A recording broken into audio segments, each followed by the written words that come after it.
This is a massive week for all my Saturn and Pisces people, anyone with their moon in Pisces, or people who have prominent energy within the realm of Pisces in general. The reign of Saturn in mutable water comes to an end this week, which means the reign of Saturn in cardinal fire is just beginning. To all my Saturn and Pisces people, you did it. Congratulations, you've graduated from the school of Saturn.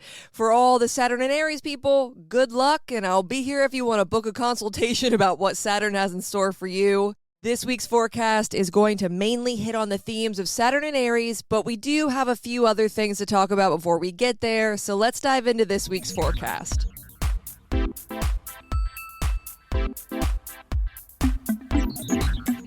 Early on in the week, Venus ingresses into its place of exalted dignity, Pisces. Venus being in Pisces is going to cause a shift from a more pragmatic connection to a more ethereal one. Things are going to get really squishy this week as far as our romantic and creative minds go. I'm really excited for this because once Saturn leaves Pisces at the end of the week, Venus will be free to do as it pleases within the place of its exaltation without the caveat of Saturn. This will be the first time we get to experience these Pisces transits without Saturn being co-present since 2023. So I think it'll be a really nice gift for all my people and their Saturn returns, and for anyone that has heavy Pisces placements. It'll be a nice little palate cleanser to celebrate Saturn leaving.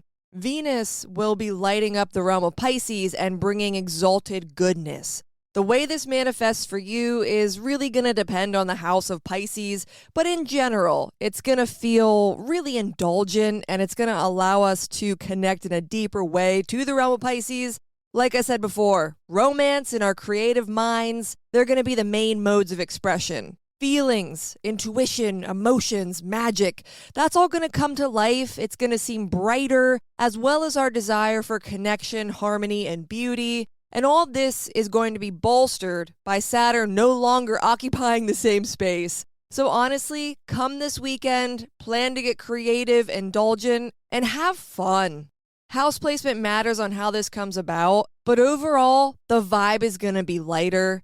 We no longer have a massive pileup of planets in Aquarius, so the logical tone is also toning down this week. The Sun and Mars are still seated in Aquarius, and the Sun will be making a sextile with Chiron midweek. This is going to hit on more of the same when it comes to the realm of Aries and those chironic wounds. Now, I will say we should take this sextile to heart. It's a chance for us to really sink into our healing and remember that we've made a lot of progress, because while Saturn won't be in Pisces anymore, it's got to go somewhere, and that somewhere is Aries.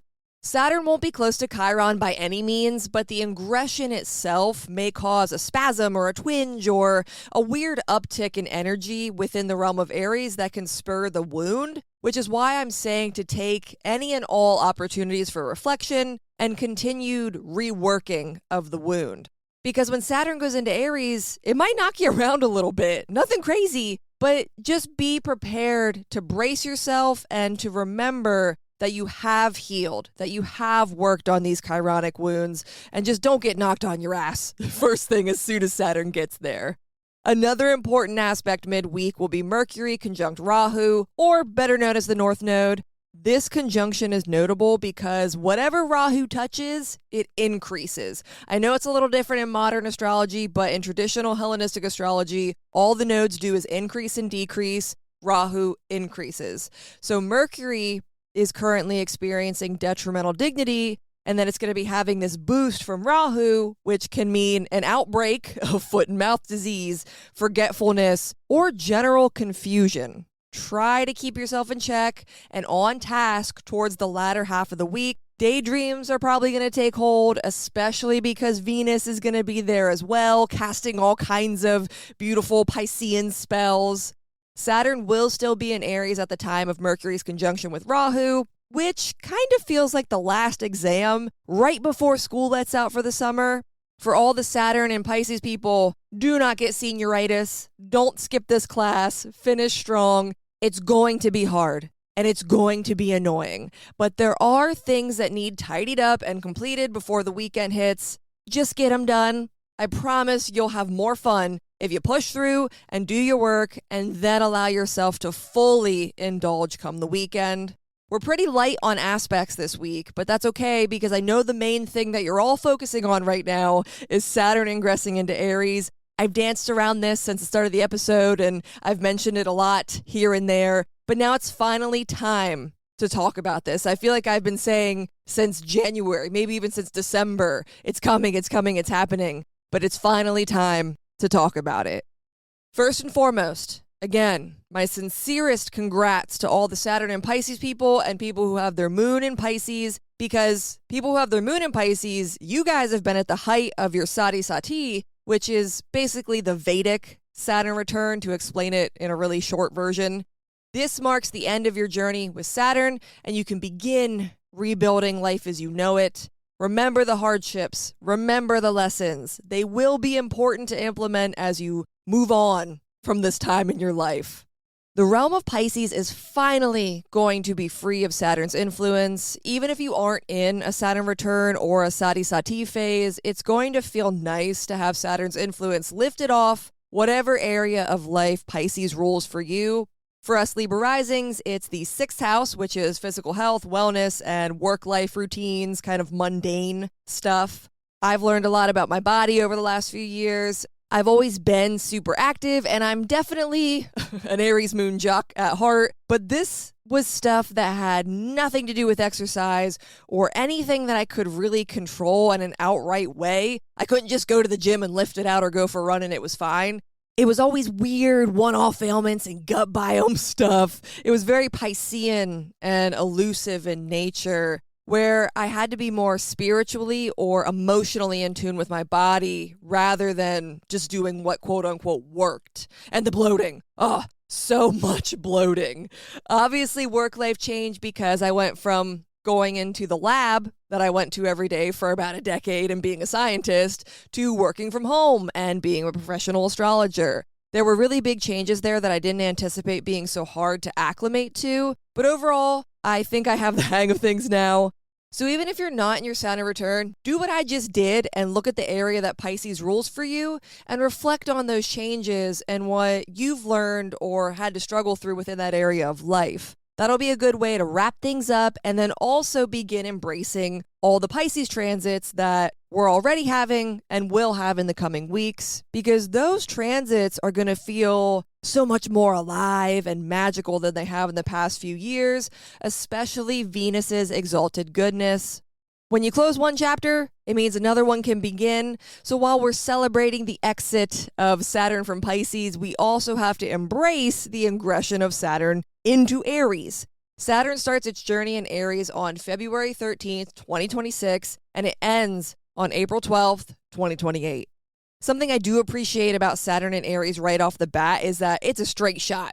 There are no retrograde dips into another sign and then it comes back and forth, none of that. It's in Aries until it isn't, and that's that. Saturn has fallen dignity in Aries. The reason for this is that Aries likes to go fast. Saturn likes to go slow. When Saturn is in the domain of Aries, the rules of Aries apply, and Saturn has to conform to rules and ways of being that it's uncomfortable with. If you've had a Saturn return reading with me, you've heard me say multiple times, haste is the enemy of Saturn in Aries. Going fast is really hard for Saturn, but going too slow can't happen either because it's in the realm of Aries. There's going to be a lot of frustration and feeling like you're running in place or grinding your gears and not getting anywhere. Saturn in Aries is this weird dichotomy of, I have to do it all, improve myself, but also, if I do too much too fast, it'll turn out like shit and then I'll be no better off than when I started. You can't go slow. You can't go fast. You gotta work at a medium pace that's consistent and constant. A continual, steadfast pace will do more than rushing or going too slow.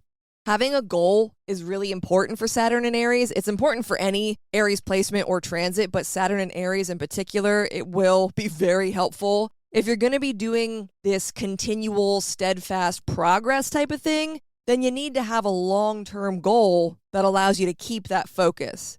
This is especially true for people who are starting their Saturn return, or people like me who have their natal moon in Aries and will be going through the height of the Sati Sati phase. Goals around capability, self-worth, being reliant on self, trusting yourself, and embracing hard work are kind of going to be our thing over the next few years. Understanding boundaries, asserting boundaries properly, but not closing people out. That's all going to be part of it as well. Delays are going to suck. Setbacks are going to feel personal, and we are going to get frustrated with ourselves and others while we're spinning our wheels. Saturn in Aries recognizes the powerful force that Aries has, but it needs Aries to temper that fire and be diligent and responsible with it, and that's something we're going to be working with over the next 2 years. If we look at the inverse of things, Mars has exalted dignity in Capricorn, yet Saturn has fallen dignity within Aries. And this is because the ambition of Aries, which would be Mars in this case, can be guided by the structure of Capricorn. When you reverse that, Saturn feels like it's floundering in Aries because there's no real sense of structure to the ambition, to the leadership, to the passion. Saturn in Aries is going to work on making us better leaders, more confident and less cocky, and give us the means to create a sustainable container for our passion, for our fire. Another big thing, it's also going to instill discipline, which that's not Aries' favorite thing. It can be in a way, because there is this militant type of energy to Aries, but it can't be authoritative discipline where it's just bearing down on it. It has to be discipline that comes through being put through your paces and earning the respect. It's not going to feel good because, again, Saturn is going to put a bunch of restrictions and limitations on our go-getter energy, essentially. And when we don't listen to that or play by those rules, that's when we move too fast, when we do too much, and it doesn't pan out the way it could have. We can end up embarrassed. We can have setbacks. If we just gave ourselves a little more time, it could have been better. The haste and frustration around Saturn and Aries is real, but the chance to prove ourselves and show up in a more honorable, true, and dedicated way is also very real. I'll be going into this more in my weekly horoscopes, but if you want the real deep dive on Saturn and Aries for you and your chart, then book a Saturn return reading with me or any other trusted astrologer. That's the best way to see what Saturn is really going to feel like for you because it's all relative to the chart. Overall, this week is a win for the realm of Pisces, and it's the beginning of a long road to victory for Aries. Saturn is also immediately met by Neptune when it ingresses into Aries, which gives me the imagery of a really confused or angry bull for some reason. Like Saturn is going to be seeing red and super confused as to why it's no longer in Pisces and why it needs to move so fast and why things are so crash, bang, boom. The initial ingression is giving Kool-Aid Man through the wall, so we have our work cut out for us as Saturn starts its journey through cardinal fire. But hey, at least Venus is in Pisces, and we'll be having a good time. Thank you for tuning into this week's forecast. If you want a more detailed look at what this week's astro weather holds for you personally, go to my website, moonmattersastrology.com, and sign up to receive my zine. You can also find me on Patreon by searching for Moon Matters. The best way to keep up to date with my work or to book a reading with me is to sign up for my mailing list on my website. I'll meet you back here next week, but until next time, later days.